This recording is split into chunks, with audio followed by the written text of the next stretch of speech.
is what we've all been waiting for. The European State of the Climate Report 2024 is out this morning. And one of the main revelations is that Europe is the fastest warming continent in the world, which means you don't have to go so far abroad for hot holidays. Should we be worried or just enjoy the warmer weather? Well, just joining us now, we're delighted to say from Just Stop Oil, Dr. Bing Jones. Good morning, Dr. Jones. Now, you're clearly taking this a little more seriously than we are.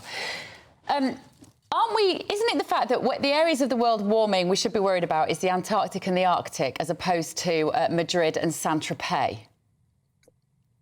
Well, we should be worried about everywhere warming. Look, this is yet another report of irreversible and disastrous warming. And, you know, we must stop dodging the question, because this is really important to everybody. This report is talking about the climate crisis being here.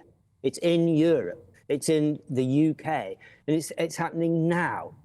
We're looking at these floods, we're looking at fires.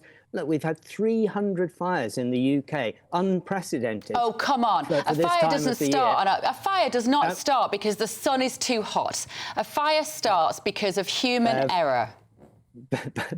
Oh, but please, all fires are partly started by human beings. Correct. But basically, these are the worst fires ever recorded in the UK because the ground is so high. You're insulting your audience. Just everybody can look out of the window.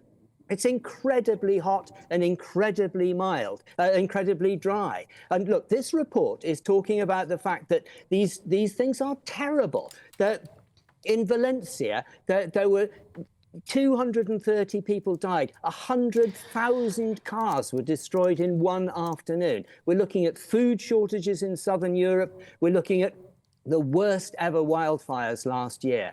Look, I'm a doctor. I've spent my life looking at evidence about facts. And I've had to watch people dying because they didn't realise, dying unnecessarily because they didn't realise how bad things were until it was too late. What are they dying of? That's where we are with the climate.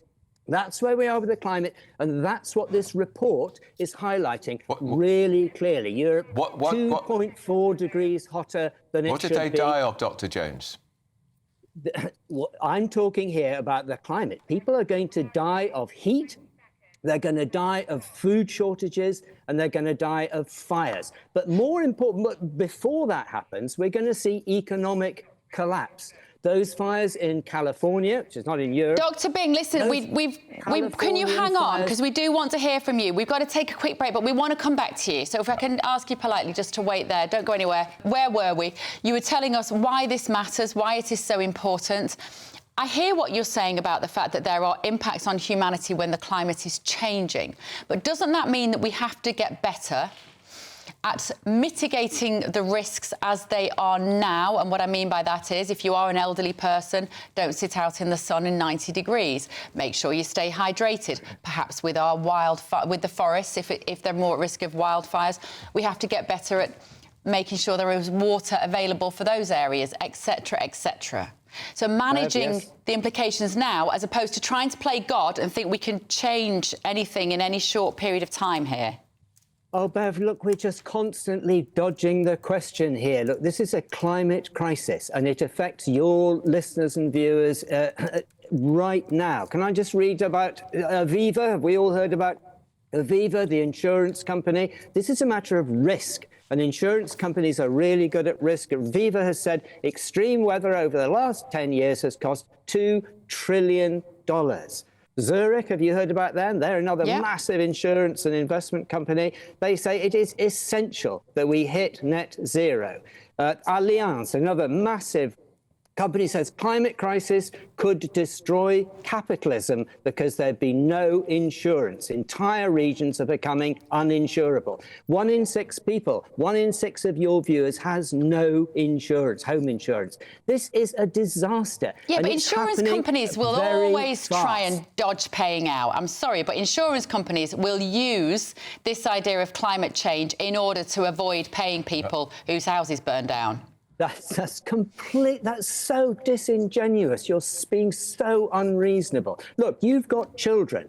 The evidence is overwhelming. This report that we're discussing today is from from the World Meteorological Organization and the Copernicus. These represent 193 countries. This is watertight evidence that things are really bad. But I'm not saying that the climate isn't changing. I'm not saying the planet isn't warming up, because as we've seen over millennia, this planet goes through cycles of temperature change. It's nothing to do with cycles. This is man-made climate change, and it's caused by burning fossil fuels. And GB News is funded partly to try to downplay the role of the fossil fuel industry. You've lost £100 million trying to get this message across.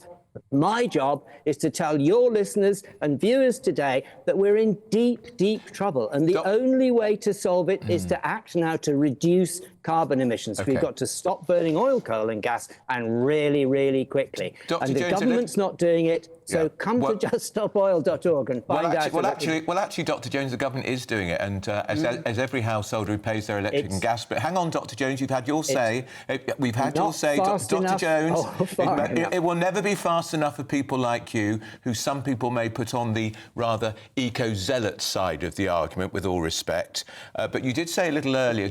Excuse me. You did say a little earlier too. If you look out the window, it's dry. Everybody knows it's dry. Last year was the 8th wettest the United Kingdom had ever had. The 8th wettest. We had plenty of rain last year.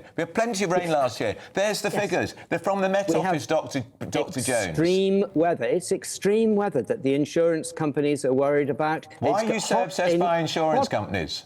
It's because that's what your listeners are thinking about. They're thinking about their gas bills and their electricity bills, and they're thinking about that's their because insurance. of net zero. They're struggling to pay their gas and electric bills. Rubbish. The reason that electricity and gas bills are high is because our government operates a thing called the scarcity pricing, whereby our electricity is priced at the most expensive bit of energy that's required. So, no, our government, our electricity is twice as expensive as it should be. Our government could halve the price by just stopping taxing renewables. Renewables are much cheaper than gas. We're already nearly 60% of our energy comes from renewables. We just need to move faster, quicker, and we need a government that has the courage to admit the facts. All right, let me go with you on this. Very hot and wet.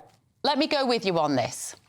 If we change to what you could describe as renewables overnight, and tomorrow we have the countryside is covered in wind turbines, don't even think about the thousands of birds that they would kill or the amount of landfill that they would eventually take up. Hang on, they do.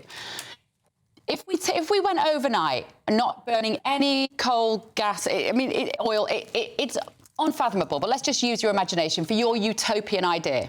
How quickly would the planet start to cool down to safe levels, in inverted commas?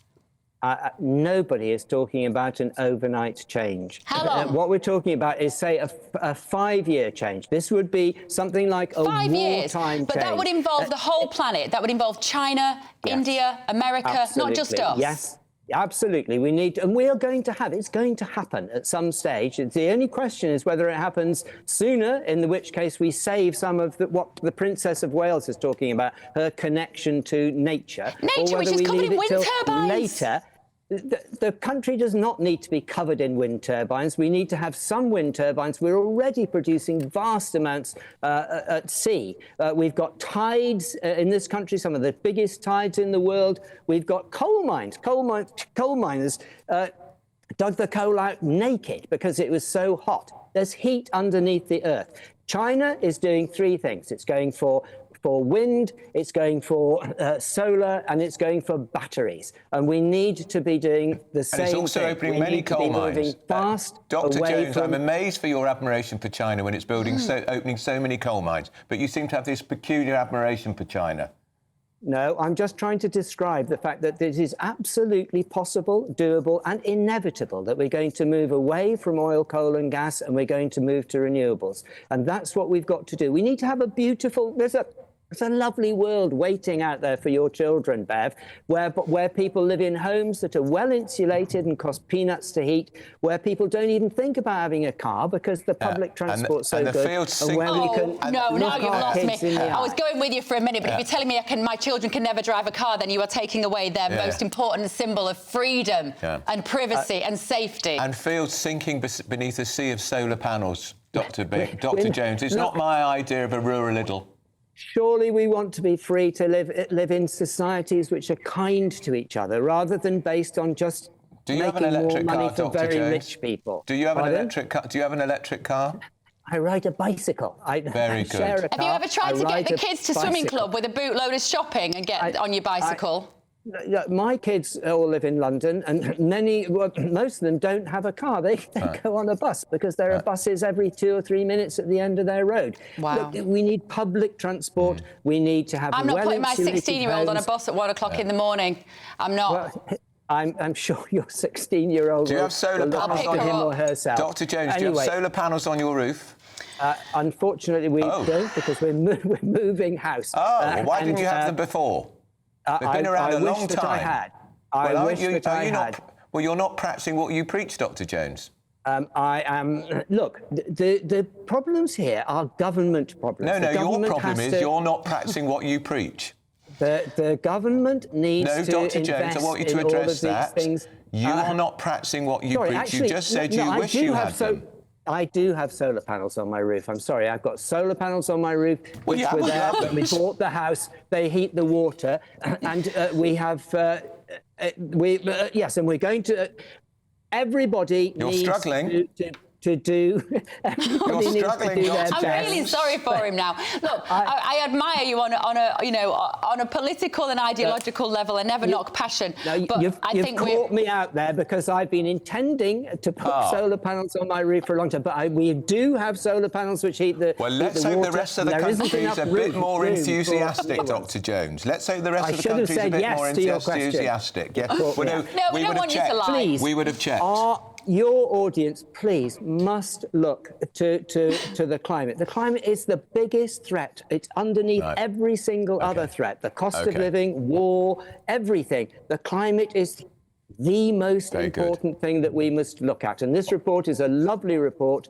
It actually describes what's happening on the climate locally in our area, and I urge people to read it. And I urge people also to think about Just Stop Oil, because those 3 words are important. It's no good having lots of renewables unless you stop burning oil, coal and gas. And we have a big meeting in Parliament Square on the 26th of April, if anybody wants to come along. Good luck with your move, Dr. Jones. I hope you get some solar panels in your new house. Thank you so much.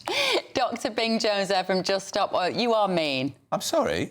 He's a poster boy for and he's not practicing what he preaches. I meant to get round to it.